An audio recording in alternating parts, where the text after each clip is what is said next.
Afternoon, all. Afternoon, Andrew. Afternoon, Judith. You get turn this bloody radio off. There we go. You're back. There we go. Hey, what's going on? Yeah. I'll ping this all over my screen. What's going on here? That's very pink. Hang on. Are you just trying to glamour yourself with the You can take more than that to glamorize me, Daniel. Not known for following fashion or being glamorous. How are you anyway? Probably a bit of dust on my camera lens. I'm better than weather, thank you. How are you? Weather's fantastic here. Weather's fantastic there. Well, it's very long to go outside. Well, that's the thing. I didn't have to. I haven't had to be outside today much. So basically, that's why I'm happy about the weather. Yeah, it's decidedly bleak. I thought that might have happened. Might have mended it, cleaning it. It's yeah. It's one of those signs of, oh my goodness, something's gonna go with my camera. Until I've had my woolly hat on as well, okay. And Holly's joining us today as well. Marvelous. Hello, Holly. Good to see you, Holly. How are you? Not too shabby. Very good. Good lass. You I like lot? that expression. Well, I've become a media whore mainly this week because I'm trying to get a crowdfunding hit, and it's just been exhausting, darling. But yeah, hit the wine slightly too heavily last night, so it's a long day. That's called self-inflicted, okay? Self-inflicted. This is it. But I did to do with this, I've started contacting farming machinery manufacturers. Oh yeah. To see if any guys have actually started producing the relevant machines for different applications of extract. So I haven't found anyone yet. Has anyone on this call spoken to any machine manufacturers about application of compost teas, etc.? You know what? Yes, down the leading leg of a Missouri drill. Yeah, that's very, very doable. Just the hard bit with the mounted drill is you got to put the tank on the front, which when the tank's empty, there's very little weight in it. So there's a few physical elements that need a bit of tweaking here and there, but it's doable. It depends very much on the volume that you need to apply. 50 litres hectare isn't a problem. 500 litres is an absolute pain. Yeah. Yeah, that is a thing actually, and this is why we're trying to concentrate this biology as much as we can. So when we were sort of like doing this the first time we did this, we ended up with about 3,000 liters a hectare. But because we were doing this on a sort of very small scale application, I think the whole thing was quarter a hectare we needed to apply. That was fine. But then we moved out to 5 hectares, and I was like, okay, well now we need to actually concentrate it a bit more because we're going to have a problem. So we've managed to get to that point. So, but it's still, and so we're able to basically produce this concentrate, which in the concentrated form, applies to about 14 liters a hectare, and then you need to dissolve it into a good amount of water, but something that still you can go out with a sprayer and do it. So is this sprayer the right thing? Is that not quite aggressive and bad for the microbes? Is not a drip softer, better way of application to go?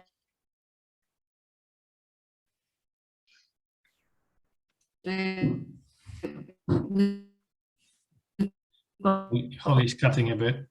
Potatoes. You went into Jarlick mode there, Holly. Then we've got the seed. Yeah, hang on. I'm just going to move. Hang on. The problem is this. Here we go. This will be better. The problem is there's lots of different types of application. Yes, there are. So there's basically from soil injection all the way up to overhead sprays, and each one has got a role to play. Here on the farm, for instance, we've only had access to a sprayer, and there's other farms who have access to a drill which they had to modify themselves to be able to inject in after the seed. And then there's another person that we know of that has managed to get a ripper modified so he can actually inject into the soil. There's ways to do it. There's Phil and the family, and so there's at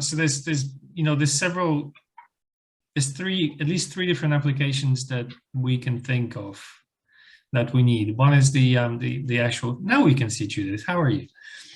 There's the soil application. There's Martin, yeah, Ray, yeah, and there's the drill application, and there's the sprayer application. The sprayer application makes sense when you're applying compost teas to protect the plants. So that's basically how we see it. But if you don't have anything else, then use a sprayer. The one thing that we'd love to try out for applying lots and lots of organic matter. Because you can obviously just put this biology onto bulk compost and just use a back spreader, but there's also the slurry tankers, because then you're adding lots of water, especially on a hot day if you're trying to apply sort of to a cover crop or something like that. It might be a good thing as a dribble bar, but it's things that we still need to experiment with. I don't think anybody's experimented with all of the methods. I think this is one of the good reasons of actually having these conversations, because we're not the only person doing this then, and there's other people out there who have got other experiences, and we can exchange these experiences and learn from each other. So that's something that I really appreciate here. Absolutely, and needed. I'm also interested to hear, and that needs correlating and sort of stored in a place that can be shared. I run a Facebook page, Regenerative Farming UK, which could be a place to have as a kind of chatting. It's got that chat facility, obviously, just in case it's of use, to sort of gather what applications have worked. And the other thing is also to gather the trials that have been going on and correlate any data in order to prove that this is working. And I don't know if anyone's been doing that you know of, Daniel, do you? I mean, Innovative Farmers had 2 trials with biology. One was with the land gardeners years and years ago, and then there was one with done with Simon Parfy. That was in Somerset with Sophie Alexander. So there's those. Obviously, they've got some data on various trials that they do. AHDB obviously got their own data, and IAB has got their own data. So the stuff that you're talking about might be also what farmers are doing themselves. It's going to be hard just to have one database, because it seems to be that different people have got their own data, and it's not necessarily all in one place, unfortunately.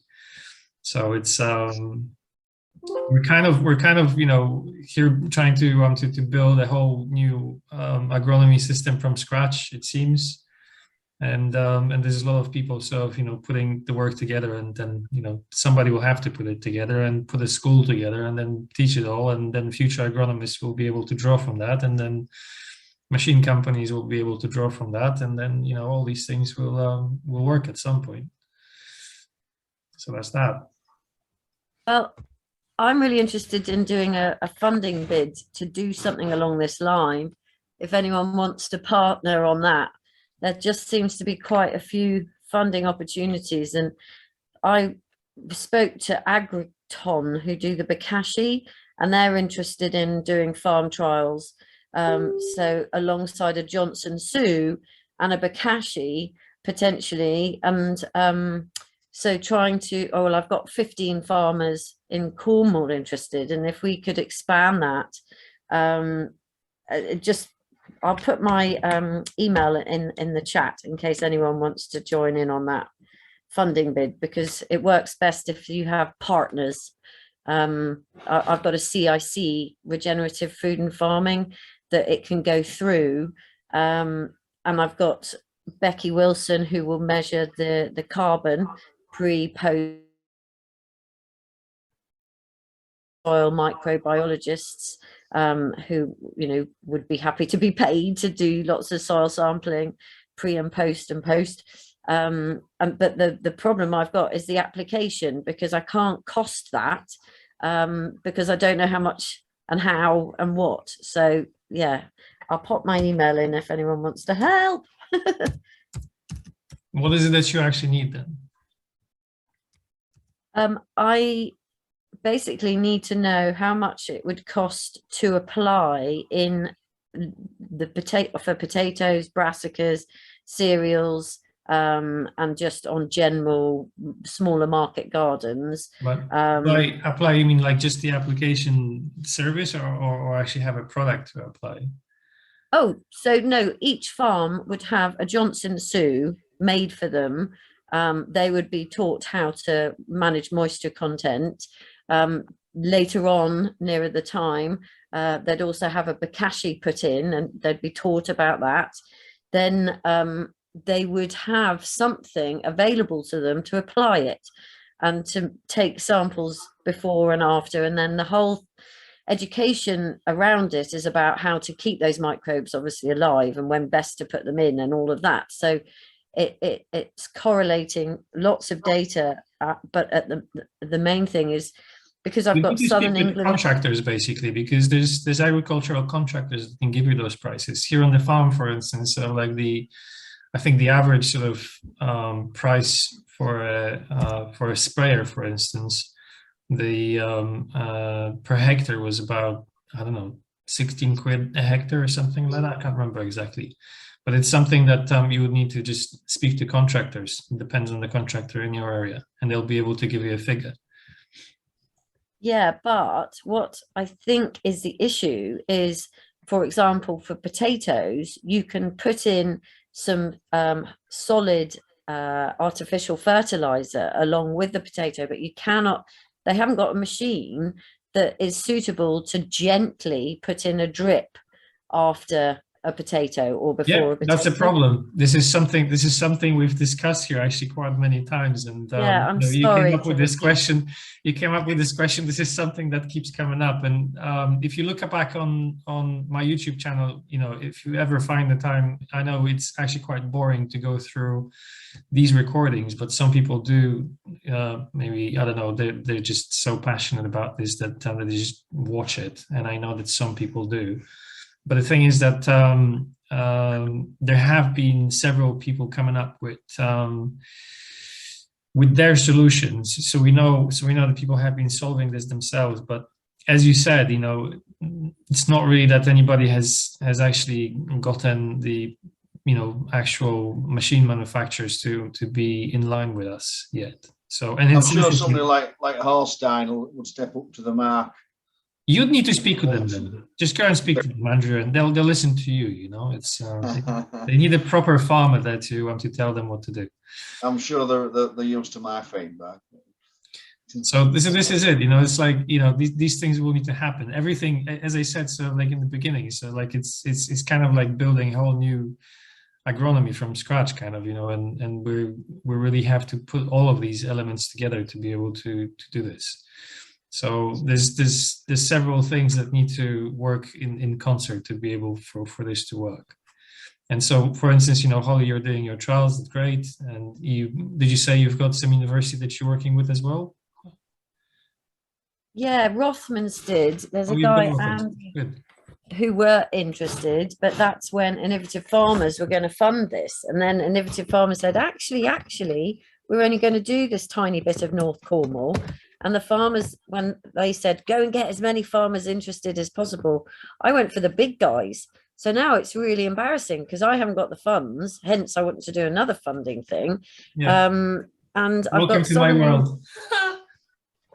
Bastards. Southern England Farm wants it. George Eustace's brother wants it. Some big potato growers down here want them. And I'm like, oh, God. But the whole thing, to get the funding, I need to know the end bit, which is the machinery bit. So I've been speaking, and Andrew, you might have better ideas. I've been speaking with Knight Farm Machinery. They seem to know what they're doing. And I've also been advised that perhaps Bateman Engineering in Devon, and also Team Sprayers. Yeah, the other one is Tom Neat at Technique Engineering. Tom Meat. Tom Neat, yeah, NEAT. Oh, right, okay. Technique. Yeah. Is it Technique Engineering, Technique Spray, something like that? Engineering Techniques. Thank you. Yeah. Or Nick Byrne at Horstein. Byrne, BYRNE. Okay. Posh. Brilliant, but you got a posh name.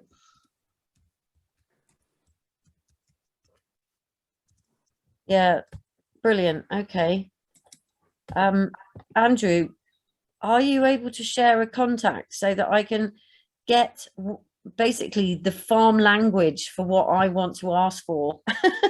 Because it is a different language you speak. Really? Yeah. You've got out of Mongolia or something. No, it's like these machines are just complicated. Thank you so much. Email on there for you. Thank you.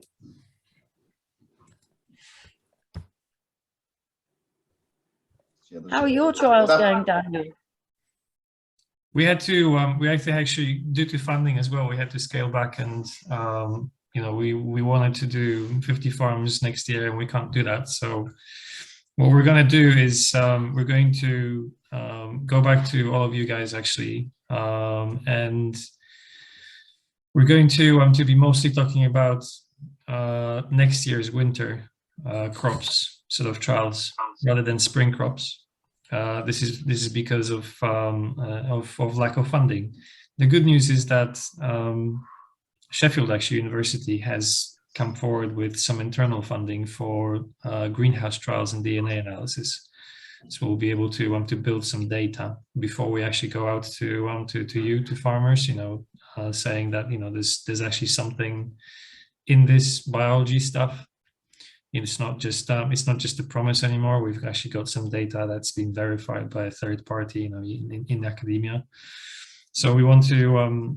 So hopefully, if that goes through, we should know probably before the end of the year. Actually, I'm not exactly sure what their timelines are, but this should be something very quick, and they'll be able to do some internal verification. And in the meantime, we'll be going for investment again, and see if we can pay for large-scale trials, basically. So we'll need to invest in equipment. We'll need to basically produce more stuff faster, and once we're set up again, you know, with a larger sort of production capacity, then we'll be able to go out to farmers at large scale again. So that's one thing. Sorry, Daniel, go on. I thought, Andrew, that she just basically said, like, yeah, I've got my uncle who has got £2 million that just and if I had an uncle like that, he was thinking basically of giving this money to this company that wanted to help agriculture. Anyways, so have you heard about a product called Azotica? Azotica sounds like something with nitrogen fixing bacteria. What is it? You're spot on. Along those lines, anyway, it's OptiYield Emerald Crop Science product, and I'm the northern trial site for the product. We've put together a bid to Innovate UK.gov thing for some funding for some trials with people involved at NIAB, Bangor University, Simon Fox at Emerald Crop Science, and a few others round about. But there's 3 trial sites in the country. I'm the most northern one. So yeah, that'll be interesting. The bid's gone in. Whether we're successful or not remains to be seen. That's the 1st of December, wasn't it? That was the application date, wasn't it? Yeah, it was. Yeah, there was a bit of steam on leading up to it. Yeah, it's that. The thing is, it's good that you're going with NIAB because they've got about 20 to 30% success rate of getting these bids.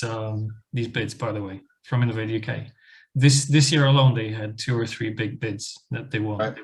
So they have a much. I've opened the conversation with them, but in the end, I just basically wouldn't have been able to get matched funding for everything, and I wouldn't just have all of my ducks in the row. So I just decided to scale back and not go for these things. So They do take some lining up with them ducks. the ducks they do need, yes. That's the ducks.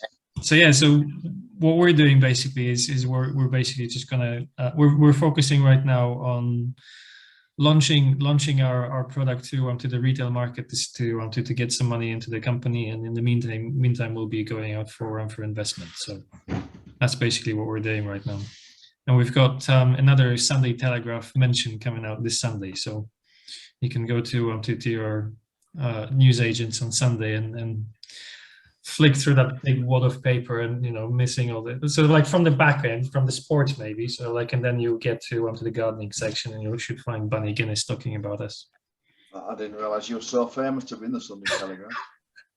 It's quite interesting actually, because move over, Clarkson. What's that? Move over, Clarkson. It's funny, a lot of people sort of suggest we should go to it, but it's like I always find it's sort of like the different levels of famousness, Yeah, I think I suffer from a bit of that. It's more infamous than anything else. He is come down from my blunt, honest feedback. Yeah, well, he's obviously doing very well for himself. But the good thing about Clarkson obviously is he's put sort of farming into the spotlight nowadays. So this is interesting. Yeah, in a language that the general public seems to be able to understand. Yeah, using a lot of F words, speak really. Using a lot of F bombs, obviously. That's what keeps people watching. It's like, I love these sheep. Clearly, he knows nothing about sheep, if that's what he says. I think this was in the beginning when he was just getting them. Yeah, when it was all romantic and sunshine and everything. Yeah. But that's actually, speaking of that, it was an interesting thing when I think his plan was to have sheep graze cover crops instead of chopping. Yeah, Richard's nodding his head. It's like he was just instead of chopping, he's like, yeah, I'm just gonna be all sustainable. I'm just gonna get the sheep. They're gonna do the job. But if you don't know what you're doing. Yeah, that's it. It's not quite as simple as just turn them into a field and look after everything else themselves. So, for Tom for a second. Yeah, if you find him, should be over there. Can you just give us a quick neighbour sign? Yeah, sure. Sorry, neighbours asking for a hand. Handsome neighbour.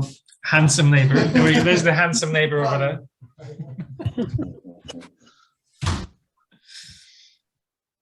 So yeah, not that famous yet, but we're being featured in the Sunday Telegraph, and is by Bunny Guinness, and she's basically going to be saying, buy this product for your favorite gardener. And I'm just looking at this and thinking to myself, yes, so we're sending out a product which is water-based, which means that it's got a short shelf life. Probably not a good idea to put it under the Christmas tree. So it needs to be sitting in the fridge. So I'm scrambling right now to sell, like, have this voucher option and making sure that it actually goes into people's inboxes once they get purchased, rather than going into the spam folder of the unfortunate gift receiver. So there's I'm trying to avoid technical difficulties from the start. So more challenges. Good luck with that one. Huh? Good luck with that one. Those technical difficulties seem to come looking for me. Oh, how's that? Yeah, well, probably my technical inability, I should imagine. You mean the technical ability to test systems? Something like that. Yeah, if I can work it, then it's easy. So you can basically offer your services to the world, saying I'm the best software tester on the planet, basically. Computer numpty, yeah. Just run it through. Just run it past my desk. I'll test it for you. If it works here, it will work everywhere. Yeah, as a good friend of mine says, if I need to read the instruction book, it's too complicated. There you go. That's how it's going to be. The other thing he came out with only this morning when he called in was, if a job's worth doing well, it's worth paying somebody to do it. He's got to that age in life now. You know what? Yeah, I'm only 41, but a few years ago, I would try and do everything by myself. And nowadays, I sort of like look at, yeah, I mean, I'm more and more in that camp of I need to pay somebody and they're going to just do it. Yeah. It's I can do it. You know, give me 2 weeks and I'll figure it out. But I need it tomorrow. Yeah, similar. Yeah, 45. You think differently at 45 to what you did at 25, don't you? Well, that's the thing. That's the thing. And it's like I still remember actually being sort of in some of my earlier jobs, you know, at 20 something years old, and I was thinking, how is it that my managers are getting paid more than me, and I actually know more than them in terms of that particular thing. You know, I can figure that out and they don't. It's like it's not like that. It's actually them just simply sort of having lots and lots of things to deal with, and then their job is to make sure that basically things are running, and so they're looking for that talent that is able to do that job, and then looking for another talent that can do that job, and just making sure that every talent is positioned in the right job, and that's it. Yeah, delegate the right things to the right people is one of the hardest things we do. Exactly. You know, I've even sort of learned to use Fiverr, which is you know, can be a minefield, just by basically, you know, it can be inexpensive, but I just basically learned that I need to buy two people. I need to pay two people for the same job separately, and just basically one of them is going to deliver. Sounds expensive. So it's I don't know. If I want to, you know, obviously get something done, you know, then I'll find somebody in the UK around my corner. But it's hard to find somebody. You know, it needs to be recommended really for it to be useful. But anyways, it sounds that you know, I'm curious. I'm going back to what Holly's doing. Holly, do you want to share a link to your crowdfunder if you've got it ready? Oh, hell no, that's, well, only if there's some really wealthy people there on the call. I don't like to ask because it's very much Cornwall orientated. So we're going in gleaning stuff. So cutting cabbages and brassicas and collecting potatoes that are too big and then delivering them to food banks and the like. But I'm trying to also sort of encourage this all over the Britain, because it's pretty easy to do, and there's lots of funding out there that. Well, you find that that thing and share your screen. I've just made an allowance for people to share their screens, because I'm curious myself what you're up to. Well, I've had people I've had people hijack this place to peddle their things. So I'm quite happy to invite somebody to show something worthwhile. Okay. Oh. Well, there's not much to it. If you go on that crowdfunder, or the website has a really funny video that we made just to cheer everyone up, which is gleaningcornwall.org.uk. But, you know, more importantly, everyone on here, am I right in saying, is into compost, the Johnson Sue compost. I don't know what this group's all about exactly. And I don't want to hijack it. Goodness me. You expect us to know what we're on about? You should. You've got the shirt for it. I've got the shirt for it. I didn't realise there was a uniform. I'm only a simple farmer. The more I learn, the less I know, and the more I want to learn. There's a better way of doing everything. It's just finding it. That's the hard bit. Holly, basically, you know, we've just basically made this drop-in session for farmers in the UK who want to work with biology in one way or the other, and you know, just because basically we're trying to develop this as a product and a service to farmers. At some point, we just basically looked at each other and said, okay, well, we've got a lot of things figured out. But before we get to the stage where we've got, you know, a ready-made product and everything else, I think we could start a conversation. And if anybody wants, you know, all of these early adopters are out there making their own compost, whether it's Johnson Sue or in a windrow or in a Dalek composter, it's basically an opportunity for us to answer questions if we can. So, you know, this is why we do this, and we find that we learn along the way. we find that there's people who, you know, experiment, you know, because again, this is a bunch of early adopters who have got their own experiences, and this is what I find valuable here, and this is why I want to continue keeping this channel open.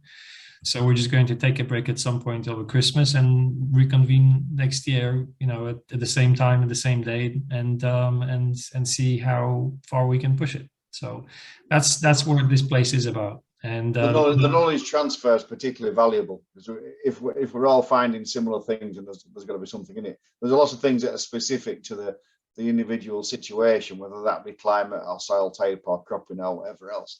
But if there's a general trend emerges that this is all consistently working in lots of different areas, that's got to be an area that we want to progress next. Yeah. I've tried lots of things in the last 10 years or so, and some just absolutely don't work, and some are really quite interesting and got a lot of potential. And sometimes you think, well, is that just coincidence, or just because of the weather this season, or that particular cropping situation, or past history, or whatever? But if lots of other people are finding similar things, it kind of gives a bit of weight to it, and gives a bit more encouragement. It's quite valuable as the knowledge transfer piece, really. That's why I keep logging on. Yeah, lots of stuff to learn and share and develop between us all. What I found doing the gleaning is that the guys that are specifically keeping weeds have the best biology, and that must be because of that ability to have such a good mixture. So I see a future of basically just weed strips being the norm, because, you know, you can get that 7 or more species in there. Potentially you can get paid for that if you've got a nice healthy wildflower mix or a mixed herbal ley. You're supporting something above ground as well as below ground. And I'm not a farmer, but I'm a director on a community farm, which is a bit odd. We've got a farm down here in St Just, most westerly town in Cornwall, which we all own, and it was sold by the council in a big group share offer. So there's lots of people playing at farmers and a couple of really good growers. But that 7 or more species, I don't know if have you come across the Jenner experiment? It's worth looking up. That's the key. If you've got 7 or more species, preferably from different family groups, growing together at some point in your rotation, you will be starting that microbial mix like you would be with a compost extract or tea or bokashi or livestock with all their microbes. And the thing is to look after those microbes once they're in there, so to give them a living root to eat from, and some organic waste material to eat from as well. And I put together a website in lockdown. That's what I did, along with painting my house. regenerativefoodandfarming.co.uk, and there's quite a few resources on there. And what I think is going to be the turning point where people will pay a bit more for their food is if the narrative around food for the planet comes up a notch, and it's not just the meat-free, the vegan debate. It moves to, actually, we need to eat from soils that are full of microbes, because those microbes will be capturing carbon and giving us healthier food.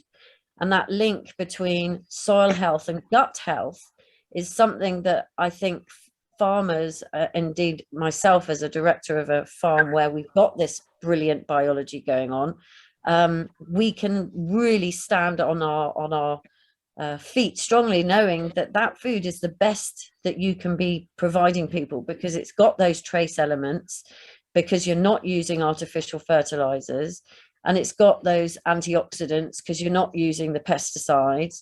And that jump from artificial fertilizers needs to be done sort of, you know, in a cut it by half, but add some other nutrition for your microbes.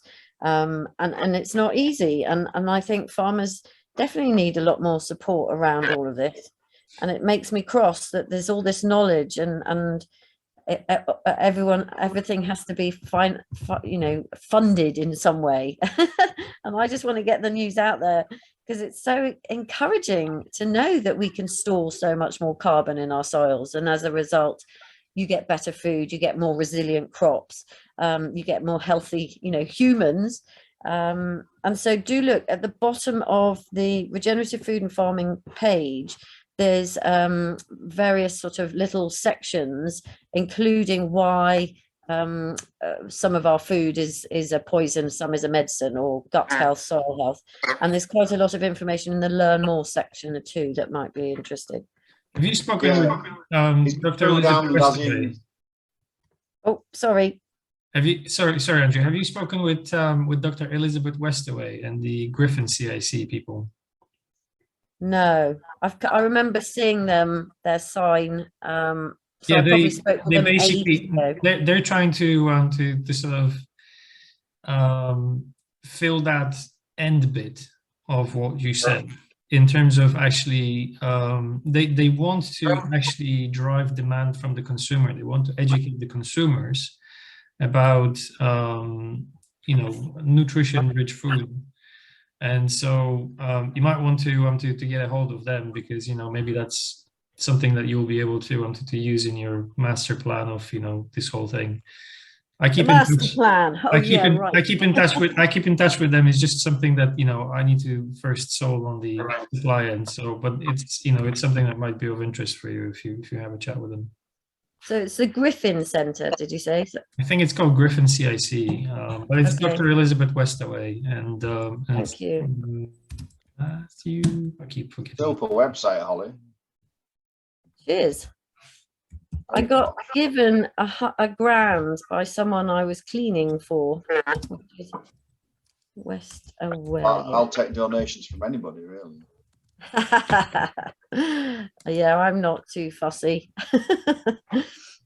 But yeah, getting that message about how, because artificial fertilizers are so expensive, and getting that financial bit across to farmers that don't be scared, take the leap, and that if you've got your artificial fertilizer passively feeding your plant, it isn't as strong as it could be if it's actually working its root exudates to get food down to the microbes, to then get those trace elements and what they need. I think this is something that you may be more adventurous than and more brave than me.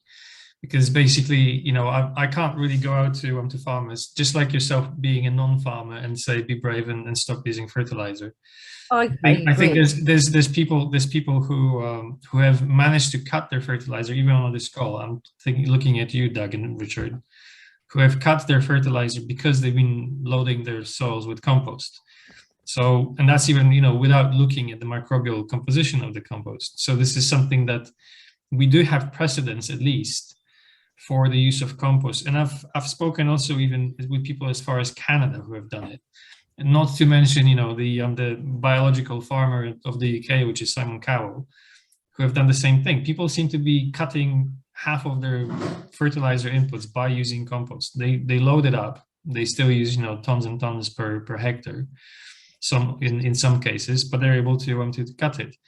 The Andrew, you mentioned about using some individual microbes for a trial to either do a bump of your crop over the nitrogen fertilizer, or reduce some of the nitrogen fertilizer. A lot of things have been done like that as well, and I think the first thing that we're going to have to do, sort of like with our biology mixes, is a gradient like that as well at some point, because we just don't know how far we can push it. This is the whole aim of doing large scale trials, right? Yeah. We're going to have some answers from Sheffield hopefully in the next few months in greenhouse trials to see how far we can push it, based on that. And then with that data, we'll be able to go out to the farmers and see what we can do with it, in large scale. What I want to do is I want to limit myself to sort of just saying I'm going to do a compost extract, or just saying I'm going to use an individual microbe. I actually want the whole thing. So I've got a rig that's waiting for me. I've just last Saturday I came here on Saturday morning before I went to a family and friends event. But I was here Saturday morning building a rig to play with these nitrogen fixing bacteria. And then next year I want to be working with those, and I want to be working with also mycorrhizal fungi, something that we normally don't see in compost, right? So then we'll have all of the known stuff when it comes to mobilizing and mobilizing nutrients, and everything in terms of nutrient cycling from the compost, and then everything from resource efficiency. And if we have everything, and we know that we have everything because we've done DNA analysis, and then we've done SAP analysis and chemical analysis, then we have an answer, right? So all of that work needs to happen. So yeah, before I can actually say to farmers, yeah, drop that fertilizer and Bob's your uncle. So I'm a bit more cautious in that. But just a quick question, Phil. Sorry, hello everyone. Just a quick question, Daniel, if that's okay.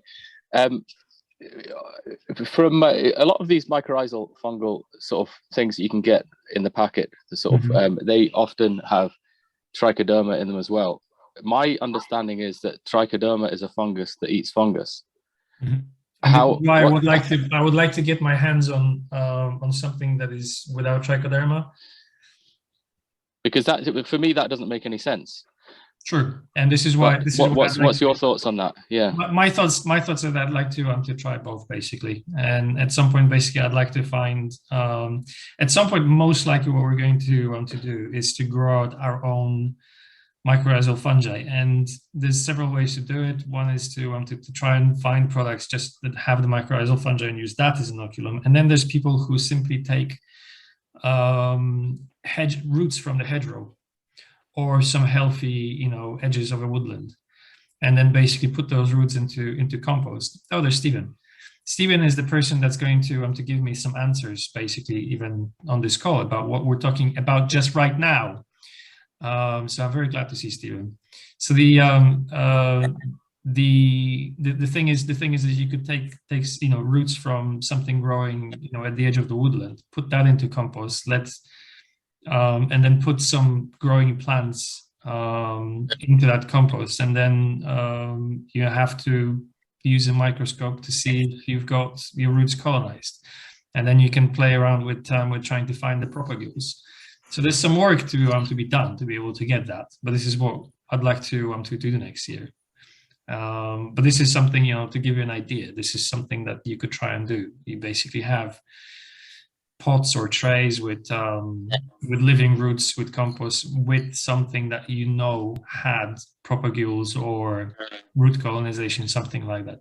And Stephen, thank you for coming. I'm very glad to see you, because we're just talking about. Phil has just asked the question about products that don't contain trichoderma. I don't know if you remember, you were going to see some of your suppliers to ask questions about stuff that I was after. I don't know if you had a chance, had any answers from them. I had a very good conversation, and they'd very much like to be introduced to you, Daniel. Well, so, thank you. I will pass your details to them. Yes, please. Thank you. That would be details great. To you. And this would be answered to you, Phil, because basically Stephen has got some sources, and hopefully we could be able to get some of these individual instead of a mix. Yeah, Phil, sorry I haven't got back to you yet after our meeting yesterday, but I will get to that. No problem at all. No, I was just saying to Daniel there, whether I don't know, I didn't ask you yesterday. One of the mixes we were speaking about, what was it, your root developer obviously has trichoderma and mycorrhizal in it. I was thinking about this after. My worry would be that the trichoderma would eat the mycorrhiza.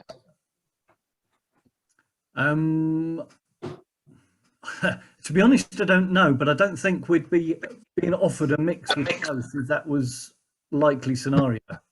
Yeah. No, it was just a question that I thought, because I seem to remember from some of the soil food web stuff that trichoderma was a fungus that eats fungus. I was trying to look through last night, but there's so many lectures.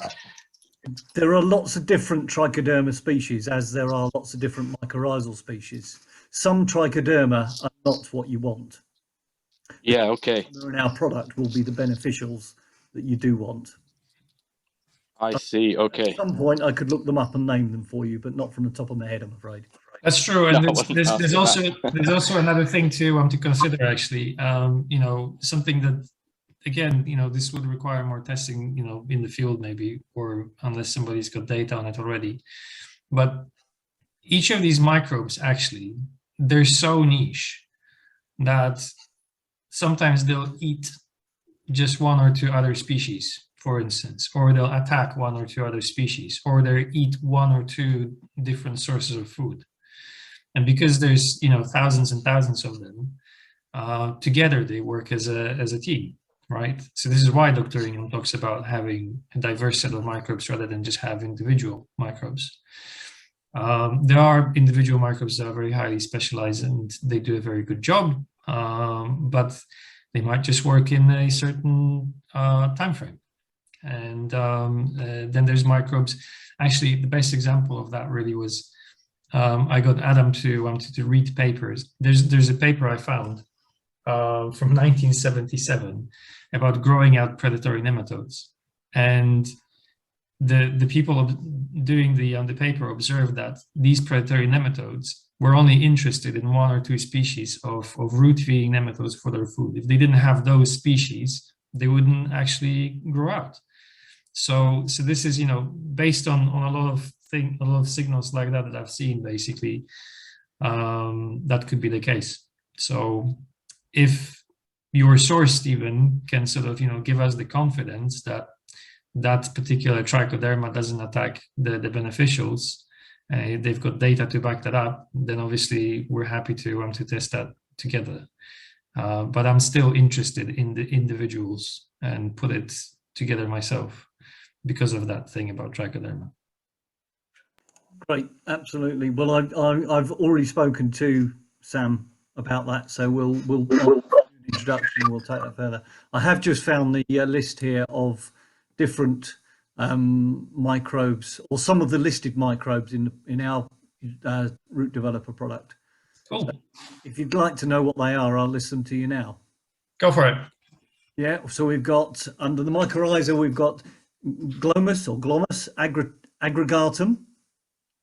We've got Glomus funneliformis mossii. We've got Glomus intraradices, excuse my pronunciations, and we've got Glomus etunicatum. Am I, sorry, just to jump in, am I right in thinking that all the Glomus are arbuscle mycorrhizae? Yeah. Yeah. I couldn't tell you whether they all are, but yes, I certainly believe some of them are. Yeah, no, they probably all are. I don't think any of those would be the ectomycorrhizal ones. So I think they'll all be doing the same thing. Yes. Cool. And then we have a Trichoderma harzianum. And I think, and I'm not sure about this, but I've got listed Trichoderma ricei as well. Can you copy that and pop it in the chat? And I might actually not do easily, because it comes as part of an Excel document with an awful lot of other information about other people's products too, which wouldn't be appropriate to copy. So, well, don't copy those things. Just copy the names. Yeah, it was all in between the lot. Bacillus species as well, if that's of interest. I can certainly give you a list at some point, but I won't try and copy it and put it in chat at this stage. Okay. Well, if you send me an email, I can also circulate that too. Yeah, great. That's not a problem. Yeah. But that's a product that we've been using for a number of years now and had good results using it. But and Judith, if you want to try something of that out, you know, Stephen is not far from you either. So. Oh, whereabouts? Sorry? Where is Stephen? I'm up just north of Dundee in Angus. All right, yeah, yeah, I'm at Moffat. Yes. Yeah. Not that far, and I passed down. I passed down the M74 from time to time. Yeah, our farm it touches M74, and we're 2 miles from junction 15. Okay, well, it'll be very easy to pop off and meet with you at some point if that would be of value to you. Yeah. Well, if you're passing by sometime, give me a shout. Okay. We should swap contact details. Yes. Yeah. Is it best to get Daniel to introduce us in that respect, or? I can do it straight away. It's no problem. Okay, thanks. Thank you, Daniel.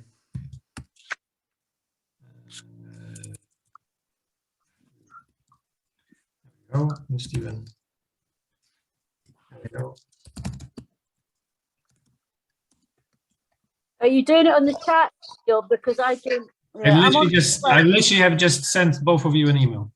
Oh, that'll do. Yeah, fine. That'll do. Grand, thank you. You're welcome. That's why we're here. Thank you, Daniel. No worries. I'll send you. I'll also put something on the chat. I'll put the. I'm going to put a plug for our retail website, so you can have a look at it and you can show it to your favorite gardeners at some point. This is the Soulsmiths website that the guys have come up with. Actually, share my screen. Why not? That's what I'm going to do. I'm going to share my screen. This is it. Welcome to the world of the Soulsmiths. Is this the goop? Yeah. Yeah, this is the group. So I love it. thank you. The website is not ready yet, but it's almost ready. I just had this made on Fiverr, and I need to replace those. This is this tractor is from a contractor actually, and yeah. So this is going to be basically going to individual users, and this is our goop. Look at that! It's going to be so satisfying. And it's literally, it's a product that we're going to be selling to retail to keep the company going. But it's a product that was made for you. It's basically something that was done so we could ship stuff around the country to farmers instead of going around with lots and lots of compost. So it just happened. So yeah, this is the website, and we'll be going properly live with it sort of Sunday, Monday. So that's why I'm showing it to you now. Great, I'll have a look. Thank you. Yay. Good luck, Daniel, with that. It Thanks. looks nice. Thank you. I didn't make it, so that's why it looks nice. I just gave up. I just said, I was like, I'm sorry, I'm an old metalhead. Everything has to be black when it comes to what I do. Have you managed to reduce it down to a goop? Reduce down, we call it a refining process of our highly microbial compost extract. So it does behave like ketchup, like very, very thick ketchup, and then it dissolves into water instantly. So, and there's also stuff that the guys are experimenting with follow-on versions of it, and there's stuff that's happening. So we're very proud of what we've done here over this year. It's been a lot of work, but the results are quite interesting. So there's a lot of potential in this little mixture, and we're really crossing our fingers that now Sheffield gets their internal funding lined up and we can actually get this external validation done. Once we have that, we're good. Mm-hmm. Cool.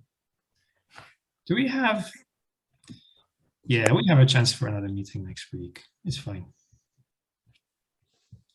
And then, so we'll see. We'll see next week if we do one more after next week. But because Christmas is coming, have you put up your Christmas tree yet? Nope. And Ali's saying that he's going to sort out the mic and camera for next week. Good, wonderful. I can't do next week. I'm going to a family wedding, but I will listen in afterwards. Well, have a drink for us. I'll have several. Good.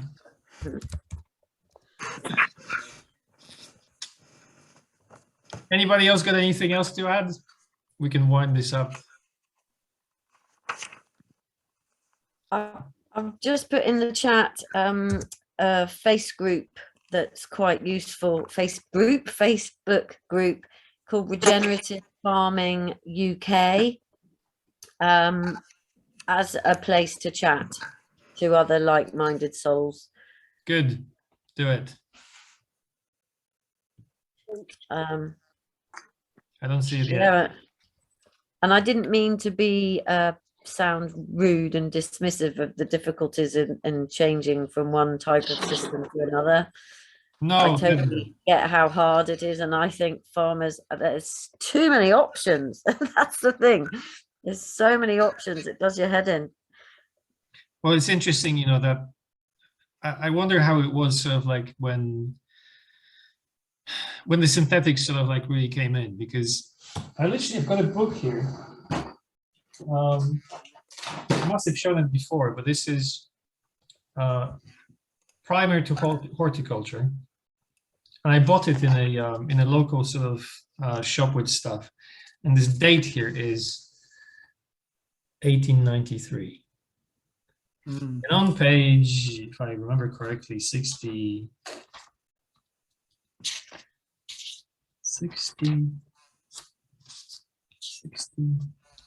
Oh, there we go, 61, page 61.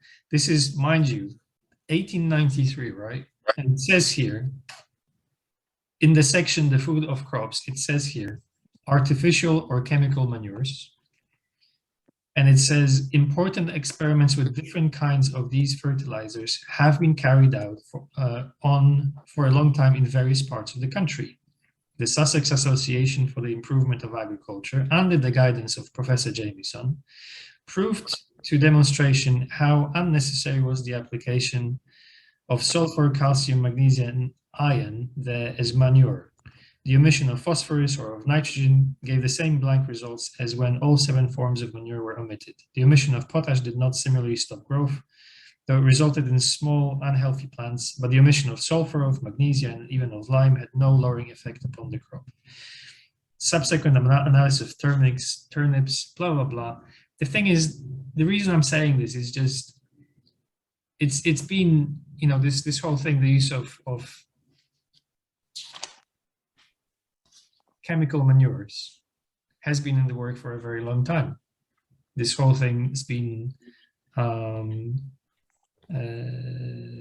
this whole thing basically has been in development for a very long time.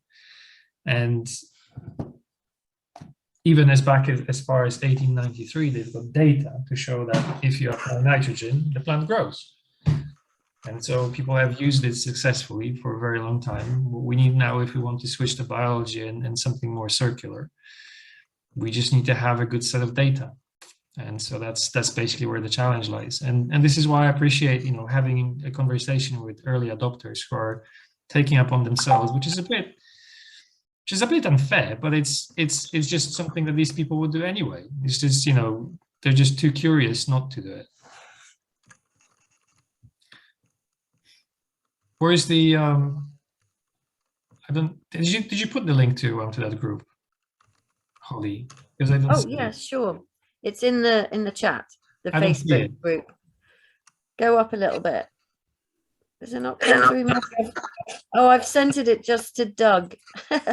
Sorry, Doug. No, click everyone. Okay.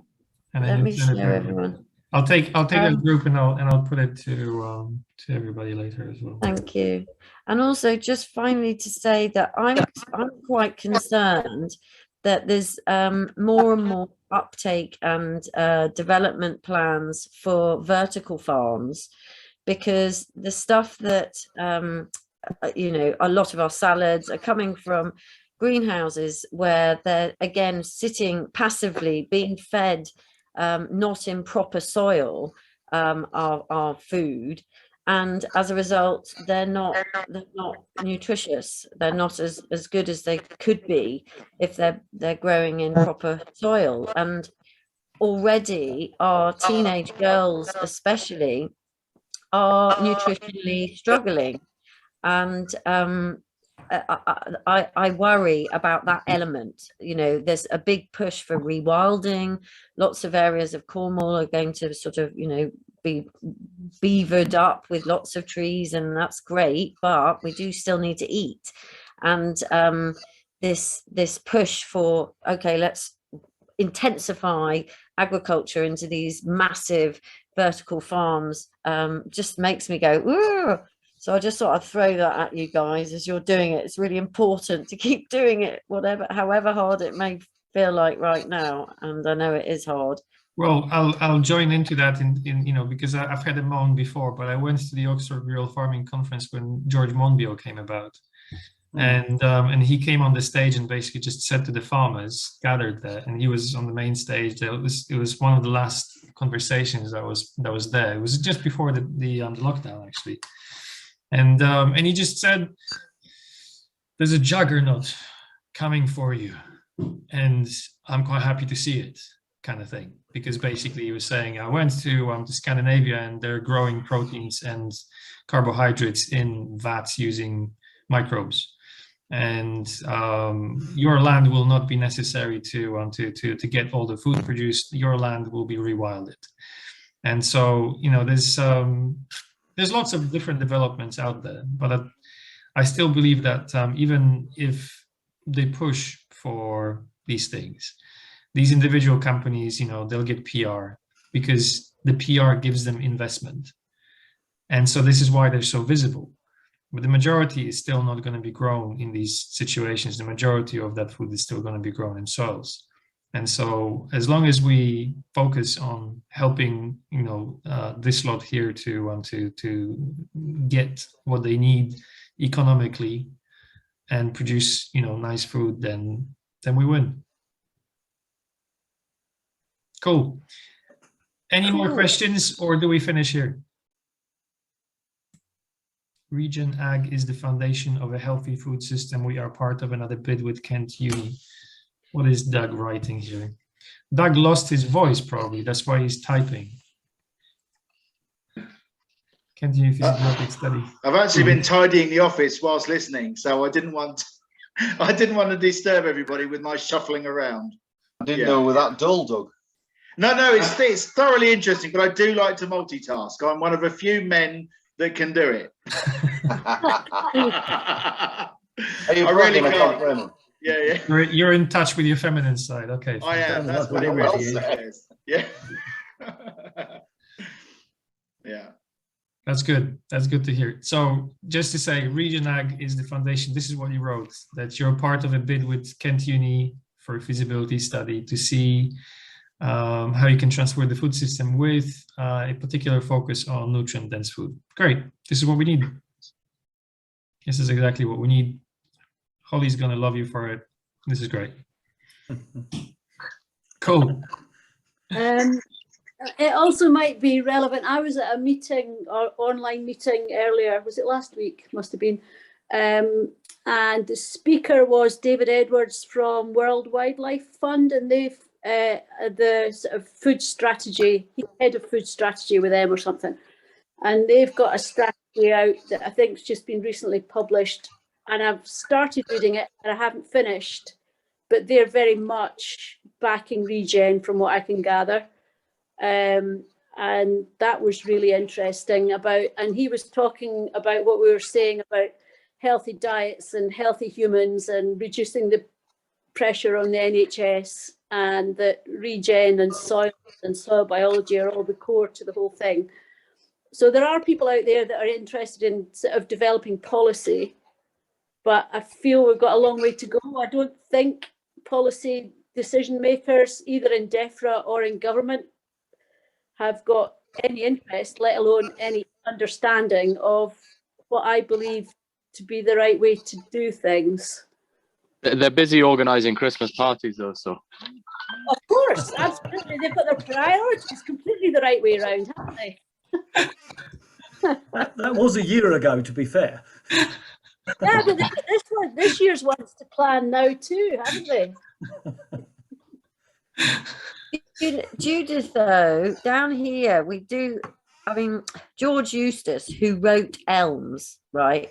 He's a local MP, and he's a farmer whose father took Barclays to court, who's got a soft fruit farm, who want to have the trials at their soft fruit farm.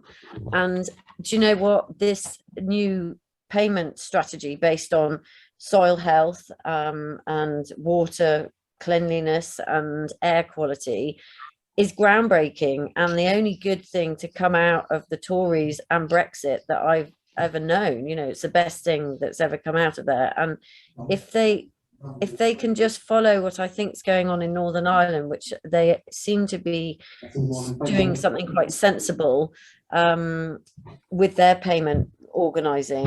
Over here, we seem to be floundering and waiting for business to take up some of the slack of the payment mechanism, and it's sort of lastminute.com trying to find, I think, the carbon credit payments to come in, because they're already dealing in carbon credits for trees, and soil is obviously just around the corner. But actually it is happening, and it's really exciting time to be a farmer, but also really, really scary, because you don't know where you stand on anything.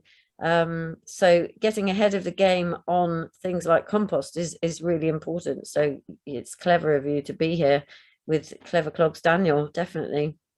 But I can see what you're saying. I don't know anything about elms in England because I'm actually in Scotland.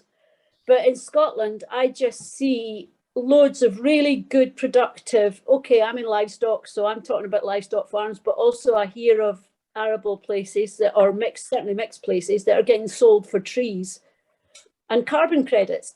And actually, I don't believe in carbon credits. I think we should be doing the best we can. And I don't think, I won't, as a farmer, unless I am absolutely squeaking at the bank, I will not be selling carbon credits, because I am yet to be convinced that selling carbon credits to Ryanair or some other fossil burning group is the right way for the world to go, because I don't believe it. Absolutely. No, I don't either. Absolutely with you. I just think it's crap, and I think it's another diversion that's not going to lead to a good end. I don't think they're going to stop flights, and I don't think they're going to produce enough alternative to the current kerosene that they use to be able to avoid carbon credits. Now, I agree with you in terms of sort of just planting trees willy-nilly, because it's not actually a solution that I see as a viable solution. I think it needs to be done properly. I still think that what we need to do is we need to do some work on replicating the work that David Johnson did with his carbon model. And so this is what we're going to be trying to do as well. I did the numbers, and basically at one point I was speaking to the aviation industry. It's dropping out. Can you hear me, Judith? If you can't hear me, you'll be able to...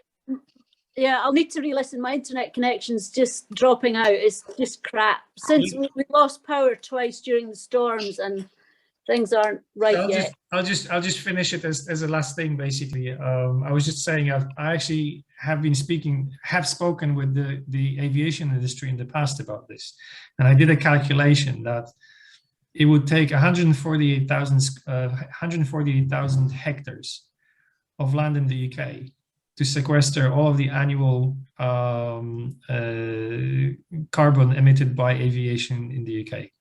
Just 141,000 hectares, that's it, annually. And so this is... How many hectares do we farm? 17 million.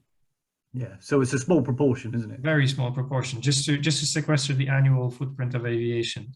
So the thing is, this is with Dr. David Johnson's numbers, and the important caveat in this is that Dr. David Johnson has produced these numbers in controlled conditions, but only in the greenhouse controlled conditions. What we need to do is we need to basically prove this on large scale arable or large scale pasture. And so that's the challenge. Once we can do that, then please, Judith, take the money, okay? Because there will be money for it. And we're working with the Carbon Farm project to include the Soul Food Web in it. So they want to include the Soul Food Web in that, you know, in the whole thing. So at some point, there's going to be, you know, money flowing from the banks to you, and you know, once you have pasture, for you, it's actually going to be easier to capture carbon in the soil than for people. It's just fundamentally, an airline buying 9,000 acres in Scotland doesn't make the planes emit less emissions. It's just that 9,000 acres was sequestering carbon before the airline bought it. Yeah. It just seems a little bit crass, really. I have to say, we can't have everything. We can't have the perfect world, basically. And so, you know, the thing with these the sequestration, if you look at sort of like the whole decarbonization of the economy, right? When you look at sort of like what they talked about with COP26, all the things that, you know, that the politicians talk about, there's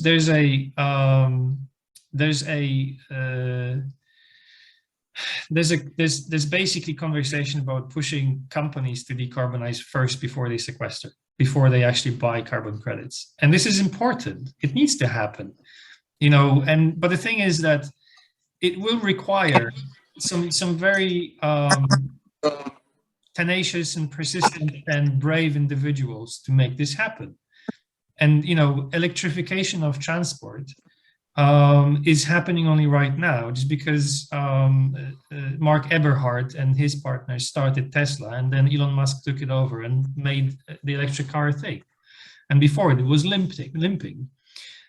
The governments, actually, I don't know who it was, but the governments around the world pushed for feed-in tariffs for solar, and now it's a thing. Without the feed-in tariffs for a few years, basically, the solar wouldn't have dropped in price as it did. Our job is to look at the carbon in the soil, because this is what we can do. And so I think, you know, everybody's got a job to do, and I think, you know, it will be required on every level.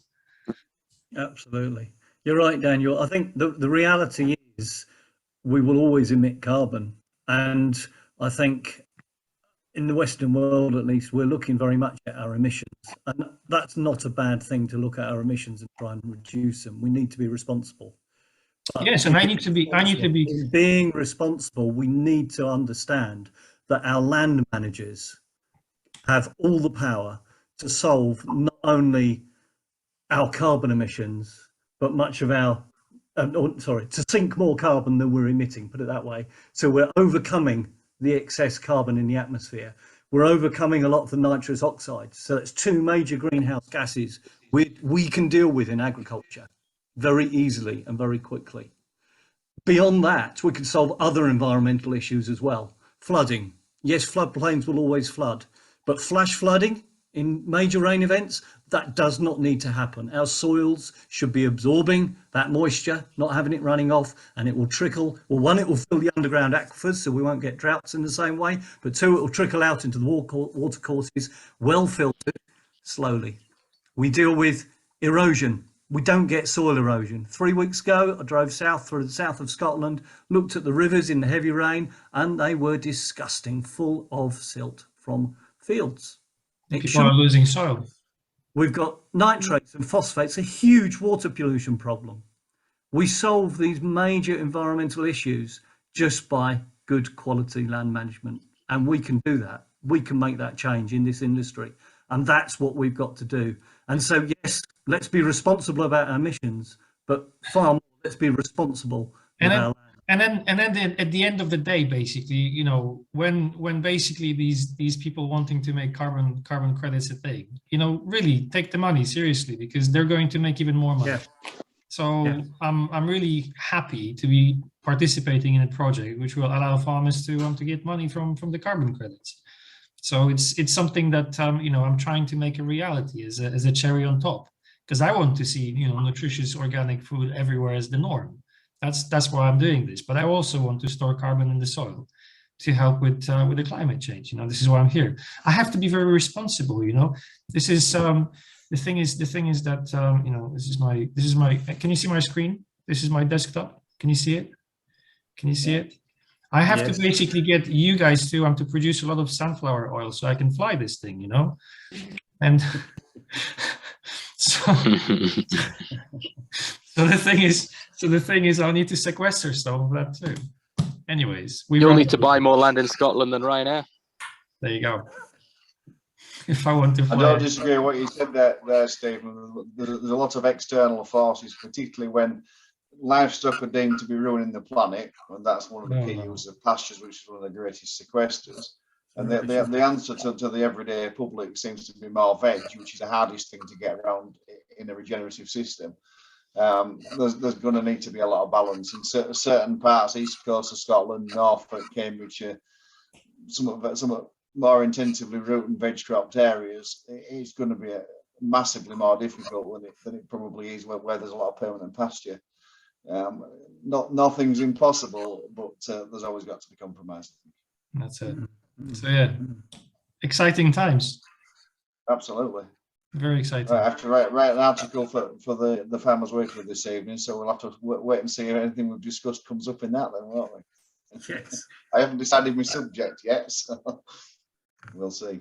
Do artificial fertilizer. Have a look. I'll send you a link by email, Andrew, about why it doesn't make sense. I know I literally had to buy loads of pints from my local farmers around St. Just. It cost me 85 quid, but they got it by the end of the evening. And it's just so weird that we hadn't thought about it like this. So that might be a different angle for Farmers Weekly. I'm actually in Farmers Weekly this week as well. Yeah, I'm famous. I won't quite go that far. I feel like glamorous. I think it is really exciting times, but I do feel like every farmer's having to find out a lot of stuff on their own. But I don't know if that's true.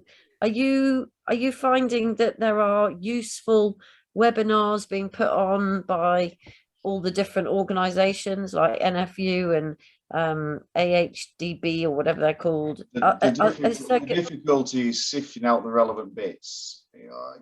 Sometimes it's sponsored by some commercial company, which you've got to think of what's credible out of it, and join the dots to what's relevant to each individual situation.